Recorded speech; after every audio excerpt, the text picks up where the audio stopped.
కృతయుగంలో రేణుకాదేవి శక్తి అండి అన్నాడు. ఆమెనే చిన్నమస్తాదేవి అని అనేక రూపాలతో కొలుస్తున్నారు. రేణుకా ఎల్లమ్మ అని వాళ్ళు అన్ని చోట్ల గ్రామ దేవతలుగా కొలుస్తున్నారే ఆ రేణుకాదేవి. కృతేతు రేణుకా శక్తి అన్నారు. సరే, బాగానే ఉంది. త్రేతాయాం జానకీ తథా, త్రేతాయుగంలో ఎవరయ్యా అంటే ఆ యుగాన్ని ఉద్దీపనం చేసినటువంటి శక్తి సీతాదేవి. జానకీ తథా ద్వాపరే, ద్వాపర యుగంలో ఎవరయ్యా? ద్రౌపది చైవ, ద్రౌపదీదేవి శక్తి అన్నాడు.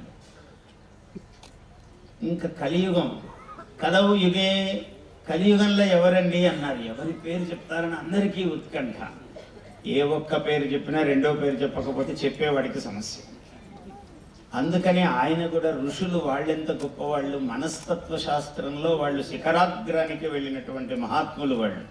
అందుకని కలవు శక్తి గృహే గృహే అన్నాడు. ప్రతి ఇంటికి ఒక శక్తి ఉంటుంది నాయన కలియుగంలో అన్నాడు. అసలు ఇంటికి ఒక శక్తి కాదు, ఇంటికి కొన్ని శక్తులు, అంటే వాళ్ళదే ప్రాధాన్యం. అందుకని ఏమిటంటే రామాయ అన్నారు రాముణ్ణి. రాముడు గొప్పవాడు, సరే సంతోషం, నమస్కారం పెట్టారు, బాగానే ఉంది. రామభద్రాయ, ఆయన పటభద్రుడయ్యాడయ్యా, సామ్రాజ్యం మీద కూర్చున్నాడు సింహాసనం మీద అంటే సరే ఓ రెండు నమస్కారాలు పెట్టండి పర్వాలేదు. రామాయ రామభద్రాయ అన్నారు. రామభద్రాయ రామచంద్రాయ వేధసే అన్నారు. రామచంద్రాయ, చంద్ర రంజనాత్ చంద్ర అంటే చాంద్రీ లక్షణాత్, వెన్నెలలాగా అందరి మనస్సుల్లో ప్రకాశిస్తూ ఉన్నాడట. అందుకని రామచంద్రుడయ్యా అన్నాడు. ఇంకా సంతోషం కదా అండి, ఓ 3 నమస్కారాలు పెట్టండి అని. వేధసే, సాక్షాత్ పరబ్రహ్మమూర్తి అయ్యా ఆయన.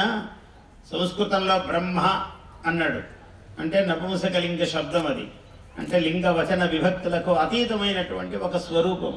బ్రహ్మ పరబ్రహ్మ అన్నాడు. బ్రహ్మ అని దీర్ఘం తీశారంటే 4 ముఖాల బ్రహ్మ లెక్క అక్కడ. ఈయన పరబ్రహ్మ అన్నారు. అటువంటి పరబ్రహ్మ స్వరూపం వేదాహ, సృష్టికర్త ఆయన. ఆ ముగ్గురిని సృష్టించినవాడు. బ్రహ్మ విష్ణు మహేశ్వరులకు మూలము పరబ్రహ్మ. వేధసే, అటువంటి పరబ్రహ్మ స్వరూపుడైనటువంటి బ్రహ్మాత్మకుడైనటువంటి స్వామి అంటే నా 4 ముఖాలు కాబట్టి 4 నమస్కారాలు పెట్టన్నారు. వేధసే రఘునాథాయ, రఘువంశమునకే మూలమండి ఆయన అన్నాడు. సరే ఒక 5 నమస్కారాలు పెట్టచ్చు, ఆయనకి ఏం తక్కువ. నాథాయ, కేవలం రఘువంశానికే కాదండి అందరికీ నాథుడు, నీకు నాకు అన్నాడు. సరే ఆయనకు ఒక 6 నమస్కారాలు. రఘునాథాయ నాథాయ, అస్సలు చెప్పవలసిన పదం చెప్పండి. ఇంతసేపటి నుంచి ఇదే ఎంతసేపు చెప్తారండి అంటే సీతాయా పతయే నమః అన్నాడు. ఇంత చేసి అమ్మవారు కొంగును ముడి వేసుకుంటే అట్లా వెనక నడుస్తున్నాడు ఆయన. ఇదిగో ఇది చాలా బాగుందండి, ఈ రూపము గొప్పది అన్నాడు. ఎందుకంటే ప్రతి ఆయన కూడా ఆయన భార్యకు విధేయుడే. ఇంట్లో ఎవరినన్నా అడగండి, మా ఆవిడని అడిగి చెప్తానండి అంట. అడుగుతాడో లేదో మనకు తెలియదు, రహస్యము. కానీ అడిగి ముందే బయటకు వచ్చి ఉంటాడు. ఎంత రహస్యం ఉందో ఎవరికే తెలియదు. అందుకనే రాముడు ఎన్ని అనంత కోటి నమస్కారాలు పెట్టండి సీతాయా పతయే అన్నారు కాబట్టి. ఎందుకంటే సీతా భక్తులే ఎక్కువ ఉంటారు లోకంలో. రామ భక్తులందరూ కూడా సీతా భక్తులే మళ్ళీ.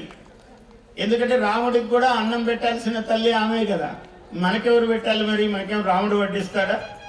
రాముడింటికి పోయినాం అనుకోండి, మళ్ళీ సీతాదేవి గరిట తీసుకొని మనకు పెట్టాలి. అందువల్ల ముందు అమ్మగారికే నమస్కారం పెట్టాలి అందరం కూడా. అమ్మవారికి అంత ప్రాధాన్యం ఉన్నది కాబట్టి కలవు శక్తి గృహే గృహే అన్నారు. అంటే స్త్రీ, ఎంత గొప్ప మాట, మీరు నేను చెప్పే మాట కాదు, శంకర భగవత్పాదులు అన్నారు. ఏమిటి ఎంత గొప్ప మాట అన్నాడు? శివశక్త్యాయుక్త యది భవతి శక్తః ప్రభవితుం నచేదేవం దేవో నఖలు కుశల స్పందితుమపి అతస్త్వాం ఆరాధ్యాం హరిహర విరించాదిభిరపి ప్రణంతుం స్తోతుం వా కథం అకృత పుణ్యః ప్రభవతి. అమ్మ నీ పేరును భవాని, ఓ పార్వతి, శివ